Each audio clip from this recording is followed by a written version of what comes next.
Hello friends, मैं doctor Kuldeep Mishra. आज का हमारा विषय है एनल फिशर। ये एनल फिशर क्या होता है और कैसे बनता है। मित्रों, anal fissure is a small longitudinal cut at the anoderm. जो एनल कैनाल की म्यूकोसा होती है उस पे किसी भी कारण की वजह से लॉन्गिट्यूडनल कट लग जाता है जो सीवियरली पेनफुल होता है।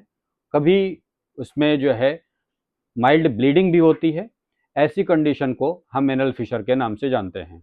मित्रों, एनल फिशर होने का कारण जो है वो एक बहुत कॉमन काज है हार्ड स्टूल होना, कॉन्स्टिपेशन होना।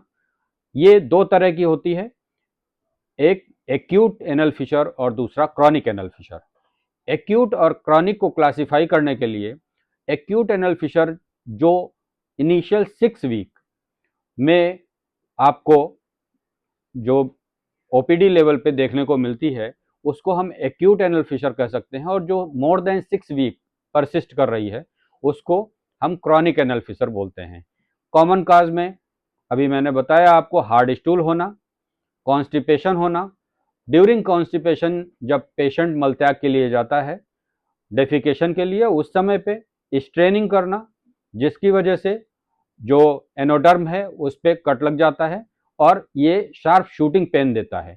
माइल्ड ब्लीडिंग या तो लैट्रिन के टाइम पे मल पे लग के एक लाइन बन के आती है, या post defecation drop by drop blood गिरता है, या कोई ऐसा एनल ट्रामा हो जाए जिसकी वजह से म्यूकोसा रप्चर कर जाए या क्रैक कर जाए। ऐसी कंडीशन में भी एनल फिशर डेवलप होता है। क्रॉनिक डायरिया, ऐसे पेशेंट जिनको कुछ सेकेंडरी काज होने की वजह से, जैसे कुछ लोगों को म्यूकस बनता है आईबीएस में, क्रॉन्स डिजीज में, ऐसी कंडीशन में ऐसे लोग जो बार बार मल त्याग के लिए जाते हैं, उनको बार बार डेफिकेशन का अर्ज आता है, वो जाते हैं तो म्यूकोसा जो एब्रेशन की वजह से वहां पे म्यूकोसा खराब हो जाती है, धीरे धीरे करके वो क्रैक कर जाती है और ब्लीडिंग पेन के साथ होती है। ऐसी कंडीशन भी डेवलप होती है फिशर में। बहुत कॉमनली देखा गया है महिलाओं में ड्यूरिंग प्रेगनेंसी, बेबी के प्रेशर की वजह से, और कुछ पोजिशनल कंडीशन जो होती हैं कि कैरी करते समय कॉन्स्टिपेशन होता है, लंबे समय तक परसिस्ट करता है। ऐसी कंडीशन में महिलाओं को बहुत कॉमनली फिशर डेवलप हो जाता है।